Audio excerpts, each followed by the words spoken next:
राधे श्री राधे। नरसिंह अवतार की कथा। जब वारा भगवान ने हरणाक्ष का वध कर दिया तब उसका जो भाई है हिरण्यकश्यपु वो बहुत ज़्यादा गुस्से में था और वो बोलता है कि मुझे किसी भी तरीके से पावर चाहिए, यानी कि मैं अब तपस्या करूंगा और अमरता का वरदान लूंगा। तो वो पहाड़ों पे चला जाता है, मंदराचल घाटी पे, और वहां पे ब्रह्मा जी की तपस्या करता है। तो देवताओं को डर लगता है कि कहीं ऐसा ना हो हमारा स्वर्ग छीन ले, तो वो ब्रह्मा जी के पास जाते हैं और कहते हैं कि प्रभु इसको अमरता का वरदान ना देना। तो जब ब्रह्मा जी प्रकट होते हैं तो ब्रह्मा जी कहते हैं कि आप अमरता के अलावा कोई भी वरदान मांग सकते हैं। तो हिरण्यकश्यपु बोलते हैं कि प्रभु मेरी मृत्यु आपकी बनाए हुए किसी भी प्राणी से ना हो, ना किसी जीव से, ना जंतु से, ना अस्त्र से, ना शस्त्र से, ना पृथ्वी में, ना आकाश में, ना पाताल में, और ना ही अंदर हो ना बाहर हो। जब इस तरीके की बातें बोलता है तो ब्रह्मा जी तथास्तु कह के चल जाते हैं और हिरण्यकश्यप समझता है कि मैंने ब्रह्मा जी को बेवकूफ बना दिया है, कि मैंने इनडायरेक्टली वही वरदान ले लिया जो मुझे चाहिए था। तो अब जब वो जहाँ भी वो देखता है दान पुण्य होते हुए, कहीं पे तप हो रहा है, कहीं पे यज्ञ हो रहा है, तो वहीं पे वो लोगों को मारना शुरू कर देता है। इस तरीके से उसने बहुत ज़्यादा पाप करने शुरू कर दिए थे। लेकिन उसे ये नहीं पता था कि उसके घर में ही प्रहलाद जी महाराज, जो सिर्फ 5 साल के हैं, वो विष्णु जी के अनंत भक्त हैं। जैसे उसको ये पता चलता है तो वो बहुत समझाता है प्रहलाद जी महाराज को, लेकिन प्रहलाद जी महाराज तो श्री हरि विष्णु की भक्ति में डूबे हुए।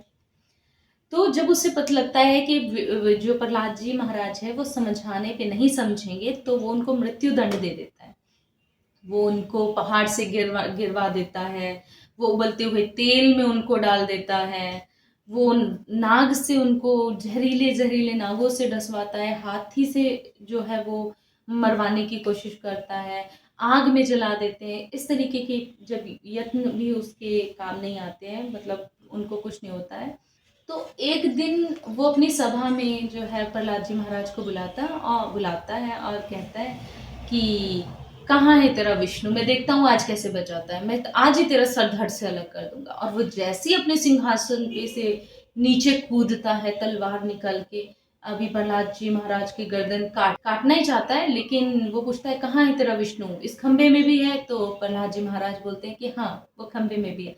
और वो जोर से प्रहार करता है अपने हाथ का खंबे पे, और जैसे वो खंबे पर हार करके प्रहलाद जी महाराज को मारने के लिए आगे बढ़ता है, उतने को खंबे से जो है वो नरसिंह महाराज जी प्रकट हो जाते हैं।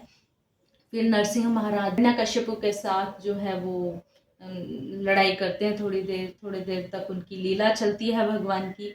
फिर जैसे ही सांझ ढल जाती है, भगवान उसको घसीटते हुए लेके आते हैं देहली पे और अपनी जो है वो जंघाओं पे रखते हैं और नाखूनों से उसका जो पेट फाड़ देते हैं, और फिर बताते हैं कि देख ना, इस टाइम ना सुबह है ना रात है, ना तुम्हारा वध अस्त्र से हुआ है ना शस्त्र से हुआ है, यानी कि नाखूनों से हुआ है, ना आसमान में हुआ है ना धरती पे हुआ है, क्योंकि वो भगवान की जंघाओं पे था।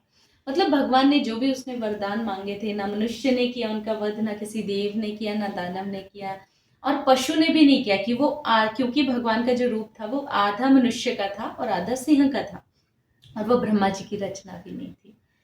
तो इस तरीके से भगवान ने जो है वो ब्रह्मा जी की भी बात रखी जो उन्होंने वरदान दिया था, और प्रहलाद जी महाराज जी की भी रक्षा की, और उसका जो है हिरण्यकश्यपु का संहार करके और पृथ्वी का भी बोझ हल्का किया। तो ऐसे हमारे श्री हरि विष्णु। जय जय श्री राधे।